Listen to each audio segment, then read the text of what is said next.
dalam segala hal.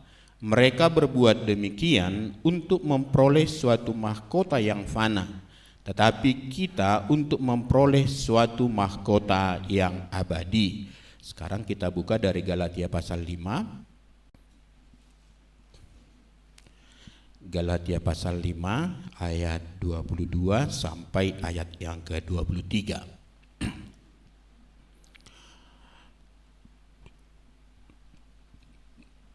Galatia 5 ayat 22 sampai ayat yang ke-23. Kita baca bersama-sama. 2, 3 ya.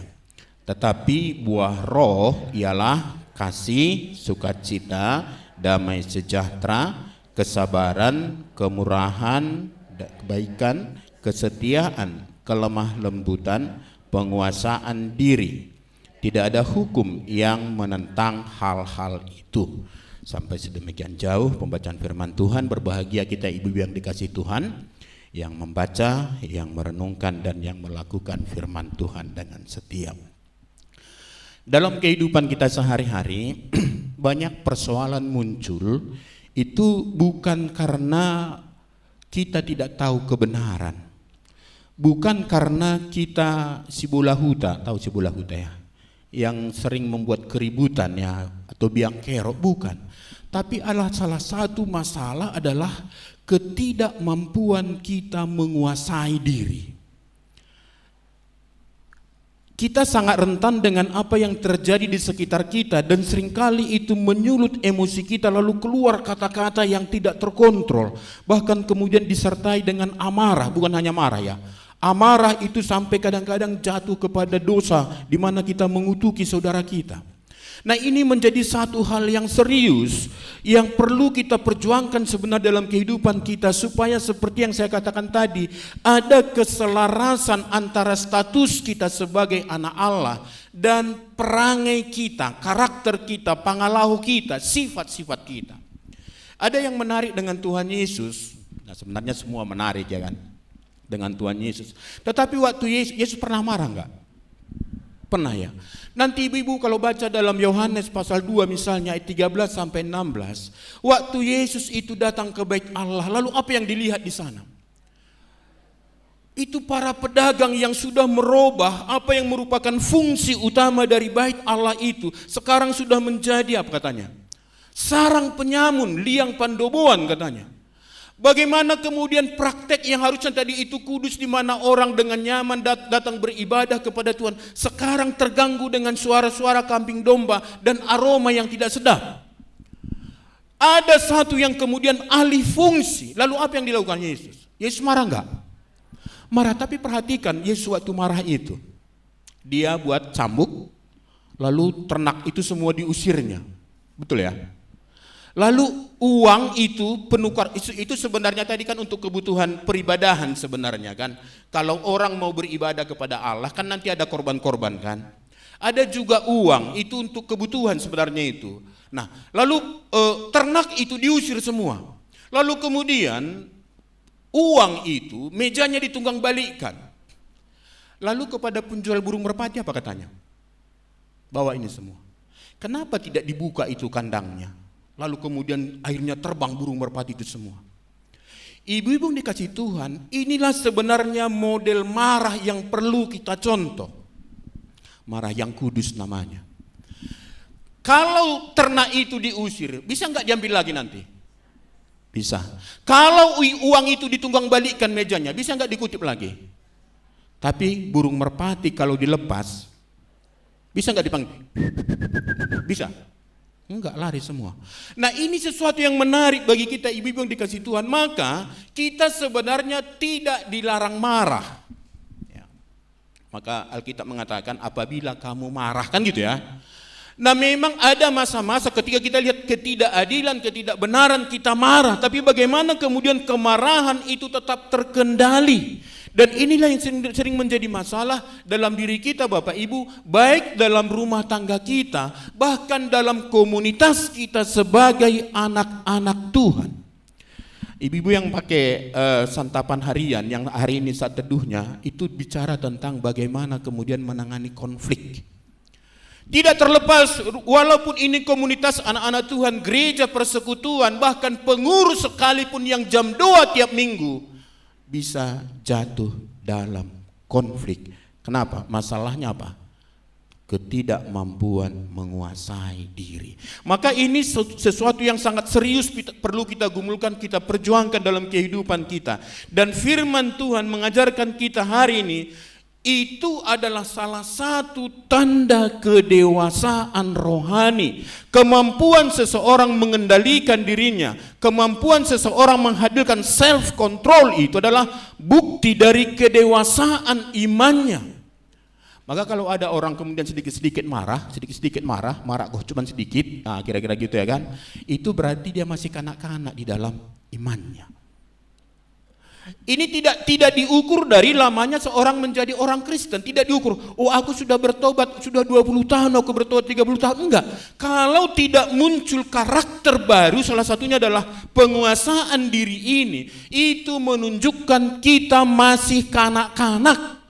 Kanak-kanak masih mending, ini bayi rohani, infant. Masih sangat belia.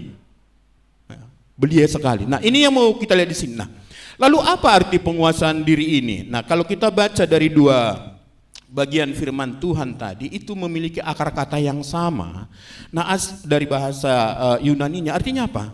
Kalau dari 1 Korintus tadi, itu bicara tentang bagaimana kita melatih diri.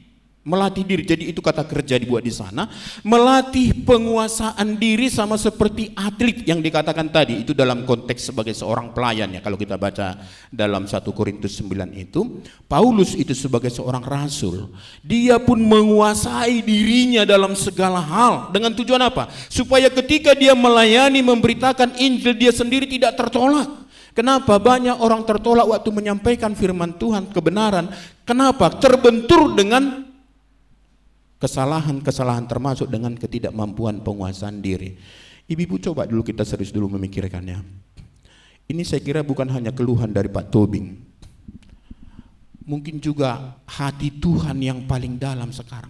Kenapa kaum bapak kita sekarang di YPDPA ini hitungan jari yang datang? Dan saya tahu ibu-ibu di sini tidak semua janda, betul kan? Enggak ya kan? Enggak semua ya kan? Artinya masih ada suami. Kenapa suami ibu-ibu tidak datang ke persekutuan? Oke, kalau ada jadwal memang di situ, oke lah. Tapi kalau memang mereka kemudian tidak mau datang oleh karena kesaksian ibu yang tidak benar di rumah, maka bertobatlah ibu-ibu. Jangan-jangan ibu-ibu sebenarnya menjadi penghalang sehingga tidak ada ketertarikan bagi mereka. Seharusnya kalau mereka melihat karakter yang menawan itu dalam kehidupan ibu-ibu, salah satunya bagaimana ibu-ibu tidak merepet di rumah.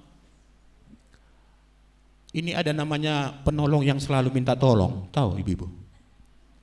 Penolong yang selalu minta tolong, Pak tolong ambilkan minum mama. Ya say. Cin katanya. Coba. Tolong Pak ambilkan dulu handukku. Oh, udah tahu mau mandi kok handuk nggak dibawa. Semua minta tolong, memang manis cakapnya. Tapi bagaimana di hati bapak itu sebenarnya? Ini istriku ini setiap hari Selasa cepat kali bersolek untuk pergi ke persekutuan Ibu Maria. Bersoleknya pun 1 jam, meluruskan alisnya aja setengah jam gitu kan. 15 menit di sini, 15 menit di sini. Tapi kok tidak ada perubahan? Ini kan menjadi pergumulan kita. Ibu-ibu yang dikasih Tuhan, saya mau katakan kepada kita, kalau bapak di rumah itu tidak benar hidupnya dalam Tuhan, Anda sendiri mengalami kesulitan di dalam kehidupan, termasuk anak-anak kita. Maka tolong perjuangkan, ibu-ibu doakan, tunjukkanlah perubahan-perubahannya ya. Saya sekali lagi, kalau memang ada kegiatan pada hari itu jam 7 malam itu, karena ada juga yang ibadah ya kan, atau ada kegiatannya mungkin pekerjaan. Tapi kalau tidak ada kegiatannya, hanya ke kedai tuak, ada juga kegiatannya kan, mencatur di kedai kopi. Nah, arahkanlah ibu-ibu. Nah, salah satu yang perlu kita lihat di sana adalah bagaimana kita melatih diri, menguasai diri, hidup disiplin, menahan diri demi tujuan yang lebih besar. Itu arti kata daripada penguasaan diri. Nah, kalau di dalam Galatia tadi itu ditulis dalam bentuk kata benda, menunjukkan apa? Itu bukan dari diri kita. Dan kita tahu dalam konteks pembacaan kita tadi itu adalah buah Roh Kudus. Yang benar buah Roh Kudus atau buah-buah roh? Buah? Tapi kok 9? Nah, coba nanti perhatikan lagi Alkitabnya. Ini kayaknya salah Alkitabku ini. Buah roh katanya tapi 9. Nah, apa kira-kira? Lah, memang ada sedikit masalah penerjemahan dalam bahasa Batak Toba. Dalam bahasa Batak Toba perkataan alai akaodo parbueni tondi. Ada kata akaon. Tapi sebenarnya dari bahasa aslinya pun itu singular, tunggal. Buah rohnya itu satu. Jadi ini terutama guru-guru sekolah minggu, jangan lagi buat buah roh itu 9 seperti buah apel kan, kasih, sukacita, damai sejahtera, kesabaran, kemurahan, kebaikan, kesetiaan, kebaikan dan penguasaan diri. Satu. Pernah nggak lihat buah jeruk? Pernah ya? Bukan hanya lihat, jadi makannya. Jeruk kalau kita buka berapa siung di dalam? Ada sampai 12 ya kan? Nah, lalu adakah di antara kita mengatakan saya makan 12 jeruk? Satu yang kita makan ya kan? Atau seperti buah belimbing. Kalau jeruk itu ada sedikit apanya kan, karena itu terpisah-pisah. Tapi ada satu buah itu ada beberapa sudut itu, tapi itu ada hubungannya satu dengan yang lain. Maka buah roh ini sebenarnya adalah satu kesatuan, dan semua sisi itu atau unsur-unsur di dalamnya harus bertumbuh secara bersama-sama. Maka penguasaan diri tidak bisa lepas dari kesabaran, kasih tidak bisa lepas dari kemurahan, ya kan gitu ya kan, dan kebaikan. Maka itu semua berhubungan satu dengan yang lain. Dan di sini dijelaskan bahwa penguasaan diri itu, ibu-ibu dikasih Tuhan, adalah produk dari Roh Kudus yang telah dikerjakan Roh Kudus dalam diri kita. Nah, kita hari Minggu itu baru memperingati hari itunya Roh Kudus ya kan. Selain daripada Roh Kudus itu jaminan dari keselamatan itu, apa ya? Kita dimeteraikan dengan Roh Kudus, menunjukkan terjadinya peralihan kepemilikan. Kita sekarang menjadi milik Allah. Tadinya berarti bukan milik Allah, tapi dengan penebusan Kristus lalu kita dimeteraikan dengan Roh Kudus. Maka Roh Kudus itu ada dalam diri kita. Nah, itu jaminan bagi kita. Tetapi Roh Kudus itu juga diberikan Tuhan untuk menghasilkan buah Roh Kudus dan juga untuk memberikan karunia bagi kita. Nanti ada banyak lagi ya. Kalau kita jabarkan peranan Roh Kudus itu. Tapi di sini yang kita lihat adalah Roh Kudus itu diberikan Tuhan untuk memproduksi buah roh. Maka nanti kita mengerti bahwa tidak mungkin seseorang memiliki penguasaan diri kalau dia belum menerima Roh Kudus. Nanti akan kita lihat berikutnya. Nah, oke, jadi itu pengertiannya ya ibu-ibu yang dikasih Tuhan. Jadi ada satu itu adalah buah dari Roh Kudus dianugerahkan bagi kita, tapi di sisi lain itu adalah perjuangan kita. Maka nanti kita lihat ada apa ya? Satu sisi itu adalah pemberian, tapi di sisi lain adalah perjuangan kita, sama seperti yang dikatakan dalam 1 Korintus tadi. Tidak ada atlet yang tiba-tiba bisa kemudian menjadi atlet yang luar biasa tanpa latihan yang sungguh-sungguh. Sekarang kalau pemain bola, siapa yang terkenal sekarang pemain bola? Ronaldo atau Messi ya kan? Mereka sudah di atas 30 tahun ya, 38, ada yang 40 ya. Oke. Coba lihat, mereka itu atlet profesional. Tapi coba perhatikan ibu, mereka masih latihan enggak? Masih, coba. Itu Lionel Messi itu 8 Ballon d'Or-nya. Ronaldo 5. Messi sudah mendapat Piala Dunia, tapi masih latihan. Jadi ini ibu-ibu dikasih Tuhan, jangan sampai nanti kita lihat bahwa di dalam kehidupan kita, aku sudah anak Tuhan, toh mak rosat diri doi. No. Ada perjuangan yang sungguh-sungguh nanti kita lakukan. Nah, itu kita bagian pertama kita lihat, jadi supaya kita mengerti buah roh itu, penguasaan diri itu adalah bagaimana kita melatih diri berdisiplin untuk satu tujuan yang mulia. Nah, lalu bagian kedua, penguasaan diri adalah buah roh yang terlihat dalam kehidupan yang terkendali dan disiplin. Jadi sekarang kita lihat buah roh itu bukan hanya di dalam, tapi buah roh itu bisa dinikmati oleh Allah dan sesama. Kalau jeruk yang menikmati jeruk siapa? Bisakah jeruk menikmati jeruk? Tidak. Berarti kalau kita bicara di sini tentang buah roh, yang akan menikmatinya siapa? Pertama-tama itu Allah, lalu orang-orang di sekitar kita. Betul ya, Ibu-ibu ya? Itu nanti kita lihat. Maka bagian kedua ini kita lihat bagaimana penguasaan diri itu terlihat, terwujud nyata dalam kehidupan keseharian kita yang terkendali dan kelihatan berdisiplin. Nah, maka kita lihat di sini yang pertama, hakikat dari penguasaan diri itu sekali lagi bahwa itu adalah buah Roh Kudus. Diproduksi oleh Roh Kudus. Rasul Paulus menempatkan penguasaan diri sebagai bagian dari buah Roh Kudus dalam Galatia 5 ayat 23 yang kita baca tadi. Itu berarti apa?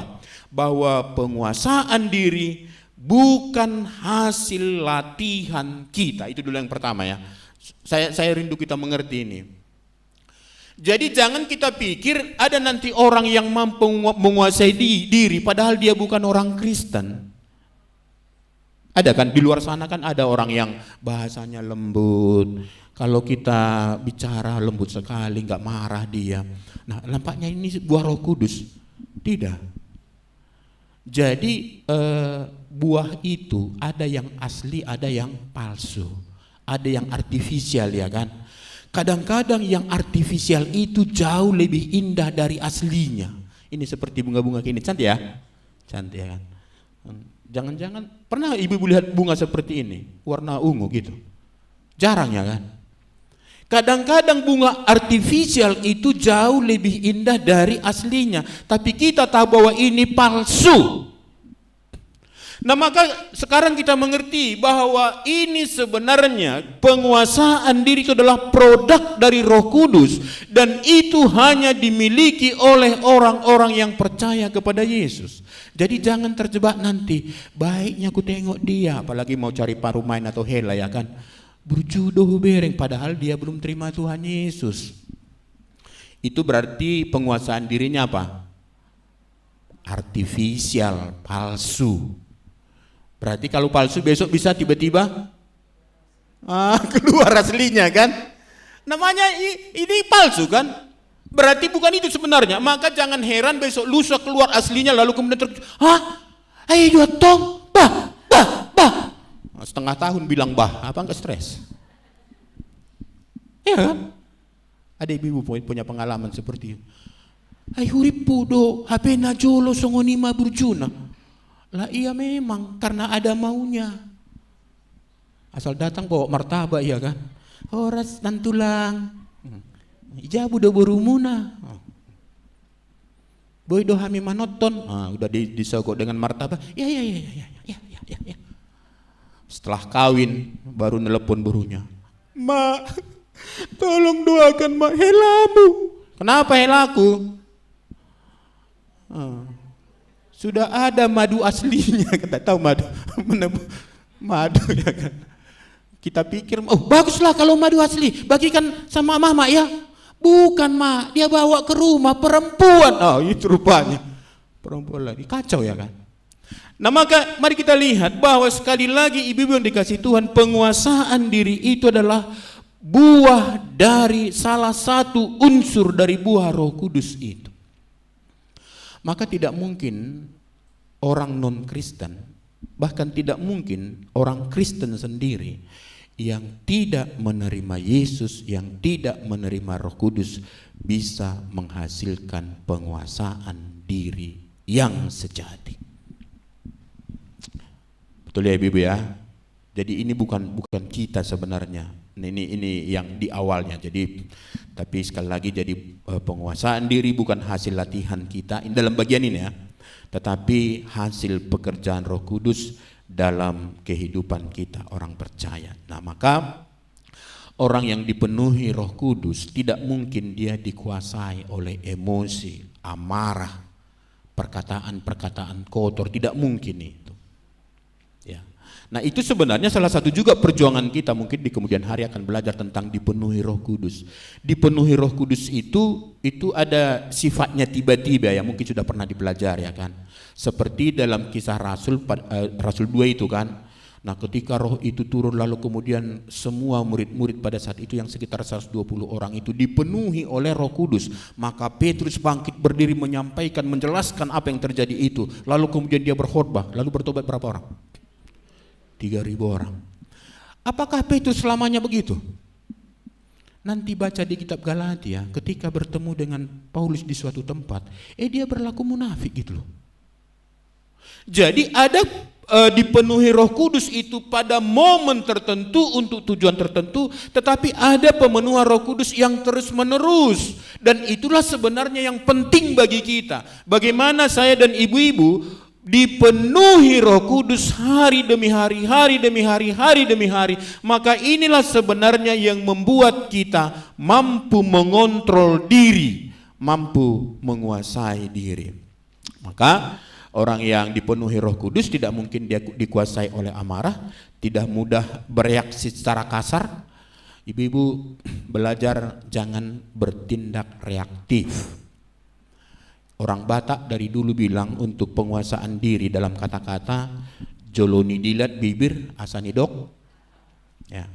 Jadi kalau ibu-ibu mau ngomong kepada suami, Pak, itulah kira-kira ya kan. Udah habis uang belanja kita, Pak. Gitu.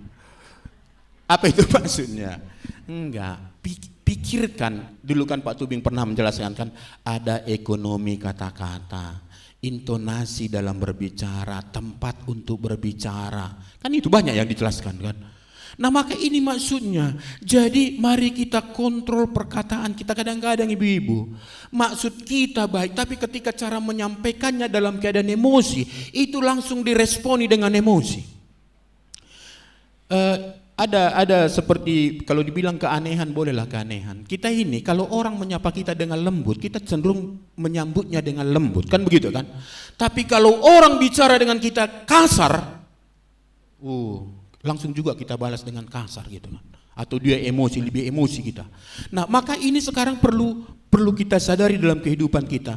Maka disinilah pentingnya Roh Kudus itu kita beri keluasan bekerja dalam kehidupan kita. Maka perlu nanti kita lihat dalam bagian terakhir ibu-ibu, bagaimana kita terus mengarahkan diri kepada Roh Kudus. Bahkan dalam berbicara pun kita sampaikan, Tuhan tolong aku, Tuhan tolong aku.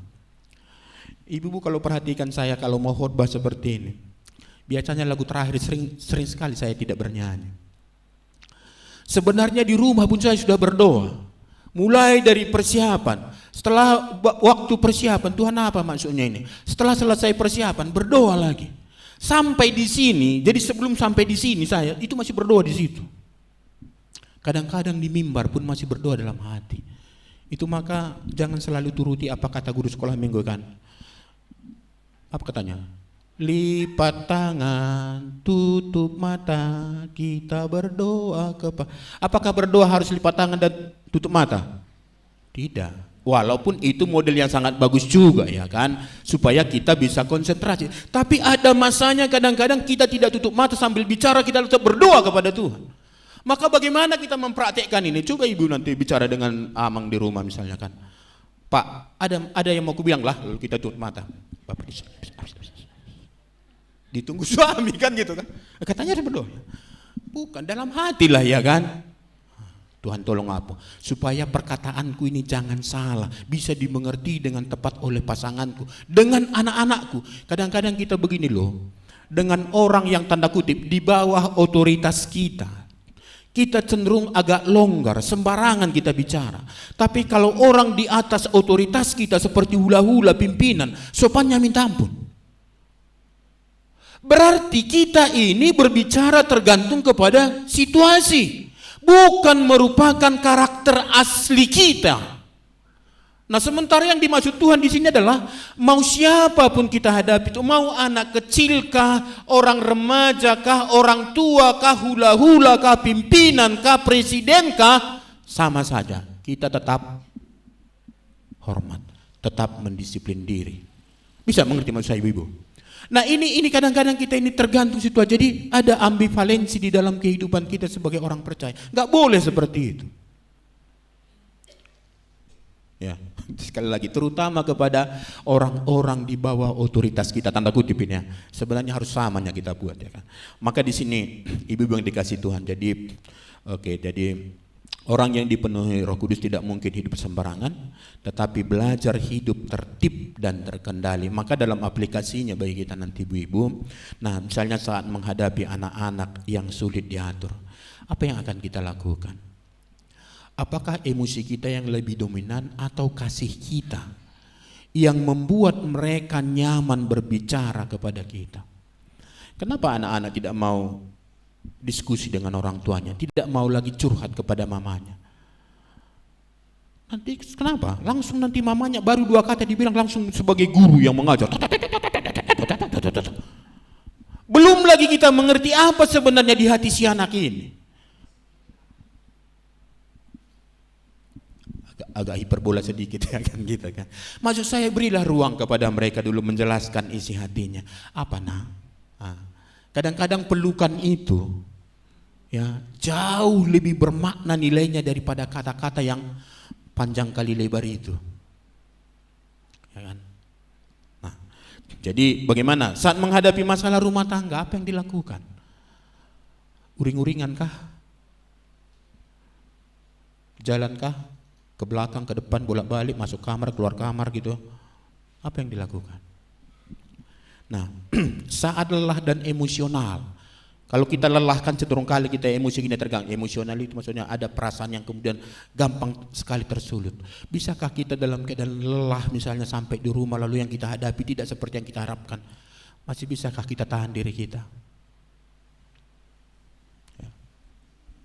Saat menghadapi perbedaan pendapat dalam keluarga atau dalam komunitas kita seperti ini, nanti ada rapat pengurus ya.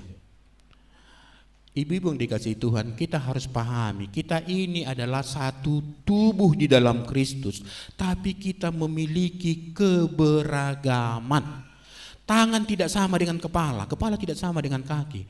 Cara pandang mereka berbeda. Maka perbedaan itu adalah sesuatu yang lazim dalam komunitas orang percaya.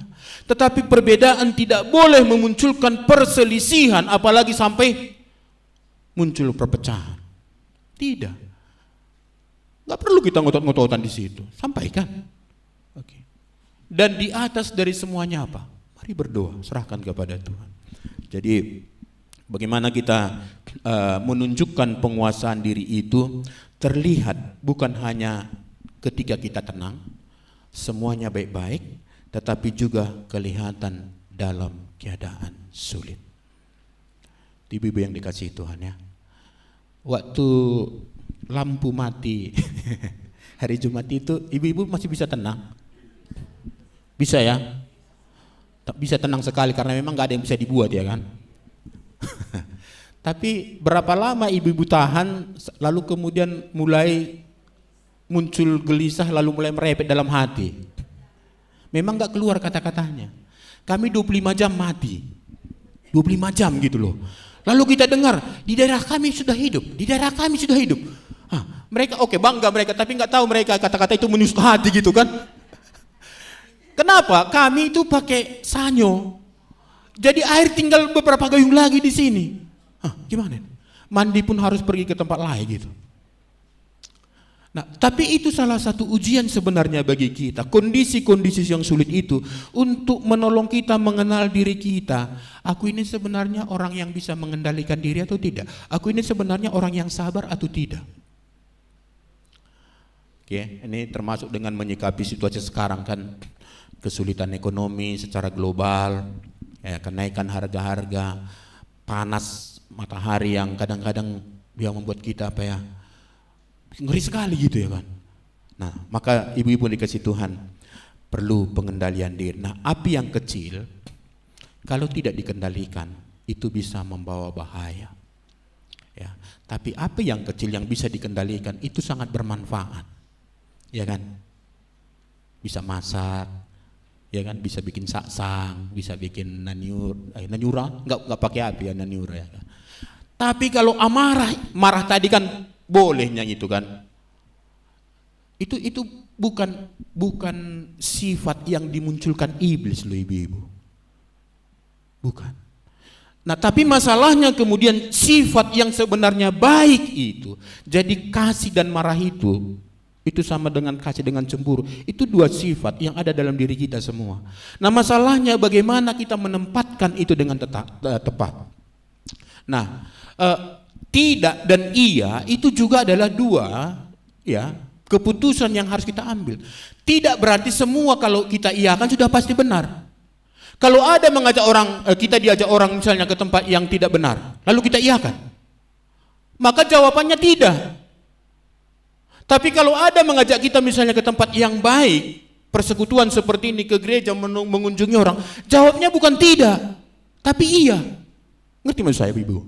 Jadi dua ini yang kadang-kadang menurut kita bertentangan, nampaknya kalau tidak itu dari iblis. Siapa bilang? Bukan. Nah, masalahnya kemudian sering kita salah menempatkan. Waktu diajak ke persekutuan, kita bilang tidak. Padahal seharusnya iya. Itu yang menjadi salah kemudian.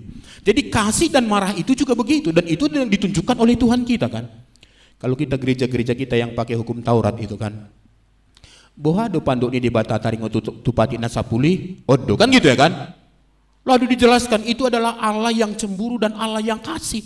Itu dimiliki Allah, maka sifat itu juga ditaruhkan Tuhan di dalam diri kita. Tapi jangan salah penempatannya, jangan salah pengelolaannya. Orang yang sudah, anak kita sudah enggak karu-karuan, lalu terus kita bujuk-bujuk, tepuk-tepuk, iya anakku ini sayang-sayangku inilah, si bujuk-bujuk ini sudah mencuri, sudah enggak beres hidupnya, begadang terus, lalu kita masih tepuk-tepuk. Ya memang harus dimarahi lah. Masalahnya cara marahnya bagaimana, itulah yang perlu kita belajar seperti marahnya Tuhan Yesus tadi. Nah, oke ya, Ibu yang dikasih Tuhan. Nah, jadi sekali lagi pengendalian diri atau penguasaan diri itu adalah apa ya, hakikatnya itu adalah buah Roh Kudus. Nah, lalu wujudnya nanti kita lihat di sana, emosi yang terkendali, nah perkataan yang terjaga. Apa kata firman Tuhan kan? Perkataan kita itu perkataan yang manis, yang sedap didengar, kan gitu kan, yang memberkati bukan mengutuki. Ya. Lalu keinginan yang terkendali, nah muncul disiplin yang terjaga. Ibu-ibu yang dikasih Tuhan, membaca Alkitab pun perlu disiplin. Jangan membaca Alkitab kalau ada waktu, itu enggak disiplin namanya. Buatlah pembacaan Alkitabnya jam berapa ke jam berapa. Walaupun mungkin kadang-kala itu tidak selalu seperti itu, ya. Nah, tetapi dengan membuat itu menjadi acuan, termasuk dengan ibadah keluarga saat teduh, ya, jam doa. Nah, jadi perlu dijaga di sana kan. Disiplin. Nah, jadi disiplin waktu yang terjaga itu juga perlu kita atur. Nah, hidup tertib yang terjaga. Kadang-kadang ibu-ibu, saya nggak tahu di sini, puji Tuhan ya, kalau kita sekarang di sini beribadah semua tertib. Kalaupun ada yang membuka handphone, saya yakin itu membuka Alkitab ya kan. Tapi kalau di gereja kami lah dulu saya bilang, itu bisa WA-WA-an ya. Nah, karena waktu kita lihat di grup, jam berapa ini masuk gitu loh. Loh itu tadi kan pas saat khotbah. Itu berarti nggak tertib loh. Jadi pengkhotbah mengatakan apa? Untuk segala sesuatu ada waktunya. Ada waktu main handphone, kan gitu ya kan? Ada waktu dengar firman Tuhan, ada waktu untuk membaca Alkitab, ada waktu untuk berdoa dan lain-lain sebagainya. Jangan dikecaukan. Apa permasalahan antara Marta dengan Maria? Apakah Marta tidak baik yang dikerjakannya? Melayani baik, masalahnya enggak tepat waktu. Nah, lalu kita lihat di sini adalah apa tujuan pengendalian diri itu? Tujuan pengendalian diri adalah untuk membentuk kehidupan yang berdisiplin dan berkenan kepada Tuhan. Itu yang kita baca tadi dalam 1 Korintus 9 ayat 25 itu.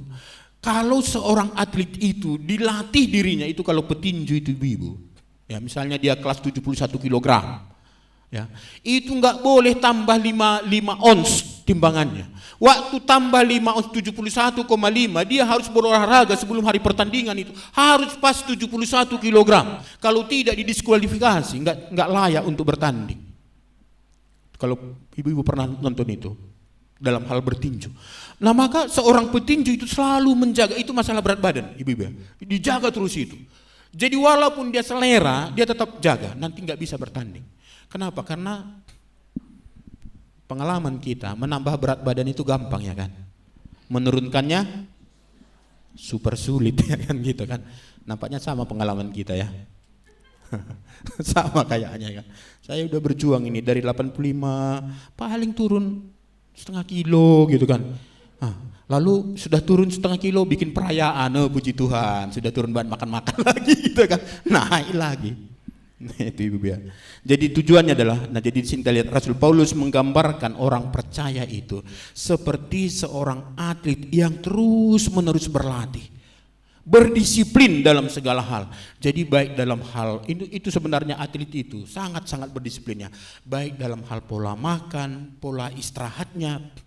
Ada pernah satu tim sepak bola, ini kita tidak tahu beritanya, tapi laporannya begini, waktu mereka kalah bertanding, lalu diteliti apa penyebab kalahnya. Rupanya malam sebelum mereka bertanding itu banyak diantara mereka main game, tidak tidur. Jadi masalah tidur pun menjadi masalah ibu-ibu yang dikasihi Tuhan. Nah, maka ini juga menjadi pelajaran bagi kita sebagai anak-anak Tuhan. Terus melatih diri. Kenapa? Tanpa disiplin, kehidupan rohani akan menjadi lemah ibu-ibu yang dikasihi Tuhan. 2, menjadi abai. Ya, pembacaan firman Tuhan pun bisa ya dibaca tapi tidak dinikmati. Nah, hidup mudah dikuasai oleh kedagingan. Jadi tujuannya apa? Supaya hidup kita berkenan kepada Tuhan. Tapi sekali lagi, pertama sekali supaya selaras karakter hidup kita dengan status kita sebagai anak Allah. Nah, supaya bertumbuh menjadi dewasa secara rohani, supaya kita tidak dikuasai oleh kedagingan kita. Jadi kalau kita bandingkan tadi dalam Galatia itu sebenarnya Rasul Paulus sedang membandingkan dengan hidup yang dikuasai oleh daging dengan hidup yang dikuasai oleh roh. Maka ketika kita tidak mendisiplin diri, berarti kedagingan kitalah yang muncul. Jadi saya harap mungkin besok ada yang pesta ya. Cobalah menguasai diri dalam hal makanan ya kan. Kita mau praktekkan ini. Kalau dipestakan sulit kali pengasuhan diri ya kan. Mungkin bagus juga nanti yang punya wisma kita bilang, Pak tolong tuliskan di sini kuasailah dirimu gitu ya kan gitu kan. Kenapa? Kalau kita di pesta itu longgar sekali loh. Nah tapi mari kita. Jadi jangan karena gratis semua kita hendaklah kita jaga diri kita. Nah lalu bagaimana langkah-langkah praktisnya supaya kita bisa menghasilkan atau terus dalam keadaan penguasaan diri yang baik.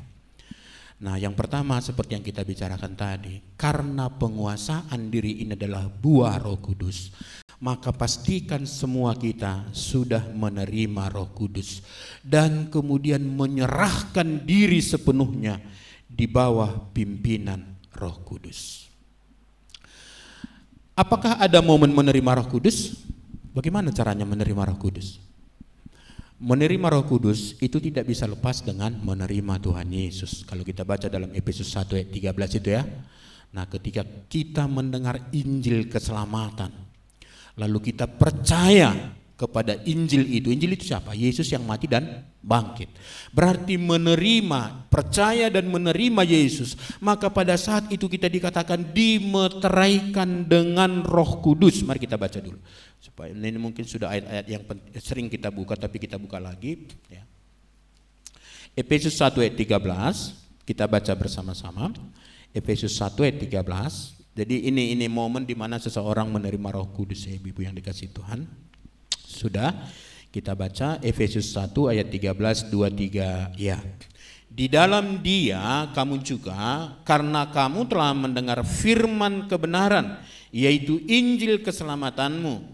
Di dalam Dia kamu juga ketika kamu percaya dimeteraikan dengan Roh Kudus yang dijanjikannya itu. Meterai itu diberikan kepada orang yang sudah menerima Yesus. Maka ketika saya mengundang Tuhan Yesus masuk dalam diri saya, maka Roh Kudus itu diberikan sebagai meterai. Meterai itu ibu-ibu yang dikasihi Tuhan, sama seperti kita mengenakan meterai dalam surat-surat berharga, itu tidak dicabut-cabut. Benar ya? Maka kalau ada orang yang mengajarkan kalau kamu berdosa berarti Roh Kudusnya keluar, nah itu pengajaran yang salah. Pengajaran yang salah. Kenapa nanti ada dosa terhadap Roh Kudus itu, misalnya Roh Kudus itu berduka? Karena dia di sini. Dia sudah mengajak kita untuk melakukan yang baik, ternyata yang kita lakukan yang jahat, maka dia berduka, dia bersedih. Kenapa? Karena dia di sini di hati kita. Maka pastikan semua kita ibu-ibu yang dikasih Tuhan, seperti yang sudah kita bicarakan dari awal tadi. Karena penguasaan diri itu adalah salah satu unsur dari buah Roh Kudus itu, maka pastikan Roh Kudus itu ada dalam diri kita. Kalau ibu-ibu mengharapkan buah cabai, sudah pasti harus menanam tomat. Betul? Cabai. Jangan harapkan cabai padahal yang ditanam tomat. Nah, kalau kita mengharapkan pengendalian diri atau penguasaan diri ini, itu pastikan itu ada, karena itu adalah buah Roh Kudus, maka pastikan Roh Kudusnya ada dalam diri kita. Lalu selanjutnya tidak cukup hanya menerima Roh Kudus, tapi kemudian bagaimana kita dipimpin oleh Roh Kudus, atau dengan bahasa tadi bagaimana kita terus-menerus bertumbuh di dalam pemenuhan akan Roh Kudus tadi. Disinilah pentingnya kita ibu-ibu yang dikasih Tuhan terus belajar, termasuk dengan bagaimana kita berelasi dengan teman-teman kita. Nah, itu yang pertama. Yang kedua, setelah kita menerima Roh Kudus, maka mari kita hidup dalam kebenaran firman Tuhan. Tadi kita akan menerima Roh Kudus dan menyerahkan diri dipimpin oleh Roh Kudus. Yang pertama. Yang kedua, hidup dalam kebenaran firman Tuhan. Kenapa? Roh Kudus itu menolong kita di dalam praktik hidup kita dengan memakai firman Tuhan. Jadi media yang dipakai oleh Roh Kudus untuk menolong kita dalam mempertahankan karakter yang indah itu adalah firman Tuhan. Maka kalau kita tidak pernah tahu bahwa penguasaan diri itu penting bagi kita, kita akan cenderung apa? Longgar dalam kehidupan kita. Kenapa? Enggak tahu. Kenapa kita tahu bahwa mencuri itu salah? Karena ada firman Tuhan yang melarang. Dan waktu kita mau mencuri, Roh Kudus ngomong, enggak boleh. Dilarang mencuri, kan gitu ya kan? Nah, firman Tuhan itu perlu terus-menerus kita perjuangkan ibu-ibu. Maka mari kita terus pertama buatlah pembacaan Alkitab yang berkesinambungan, yang kontinu. Saya sebenarnya hari ini mau mengejar supaya sampai kepada pasal 9 1 Korintus, tapi enggak dapat. Saya hari ini baca sampai pasal 7. Itu pembacaan saya untuk yang ke-10 kali. Itu sampai ke pasal 7 hari ini. Saya sebenarnya mau kejar, ini rupanya nggak dapat gitu. Ibu-ibu ada nggak pembacaan Alkitabnya yang berkesinambungan? Nggak teratur. Berarti tinggal mengatur itu ya kan. Asallah sudah sadar bahwa itu tidak teratur ya kan, tinggal mengatur aja itu. Maksud saya ini media yang dipakai Roh Kudus loh ibu-ibu yang dikasih Tuhan. Ya, nggak ada yang lain. Jadi sama seperti komputer itu. Kalau komputer itu ada, tapi tidak ada aplikasi yang dimasukkan di sana. Misalnya kita membuat pembukuan misalnya dengan Excel itu, enggak pernah kita download di situ Excel. Mana bisa masuk? Masa kita kerjain? Roh Kudus itu akan bekerja dengan efektif kalau firman Tuhan itu semakin kita tanda kutip download dalam diri kita. Ibu-ibu belajar ya.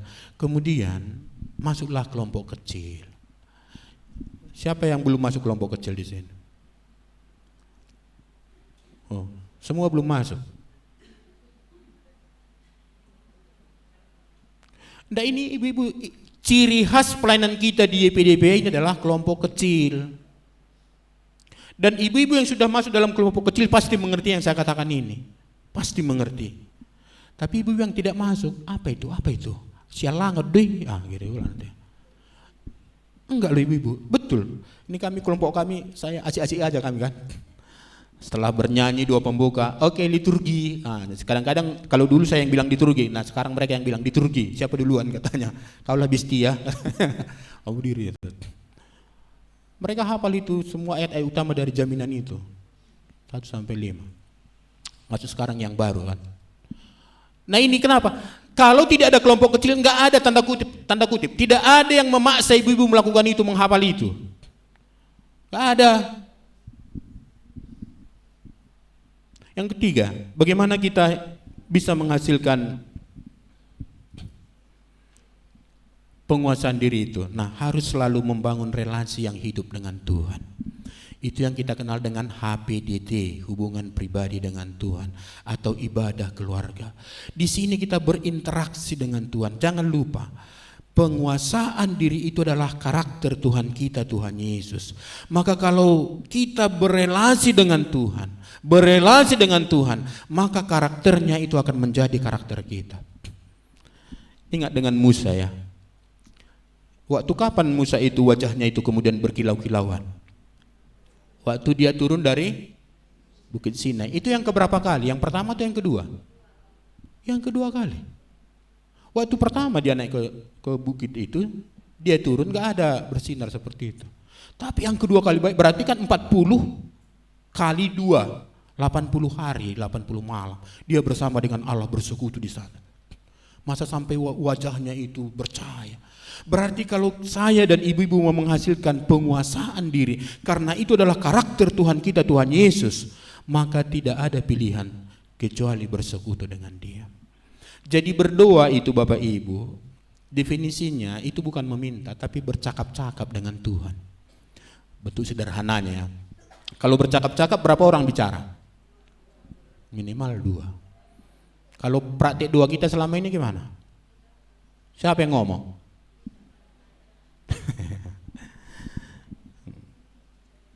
Tadi berarti waktu kita berdoa berarti perlu juga diberikan kesempatan kepada Tuhan, agak diam kita kan gitu. Apa Tuhan bilang tentang kasus itu, tentang pergumulan itu? Waktu kami belajar tentang hambanya Abraham, waktu meminang Ribka itu untuk menjadi istri Ishak, kan dia berdoa kan? Belum lagi selesai doanya sudah dijawab Tuhan gitu loh. Pernah pelajari itu. Pernah punya ibu punya pengalaman, belum lagi amin, sudah Tuhan jawab doa kita.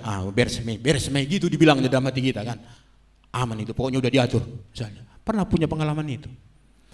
Nah, jangan-jangan kita tidak mendapatkan itu karena tidak kita beri ruang kepada Tuhan untuk berbicara.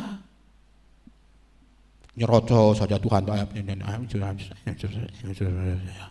terus ngomong.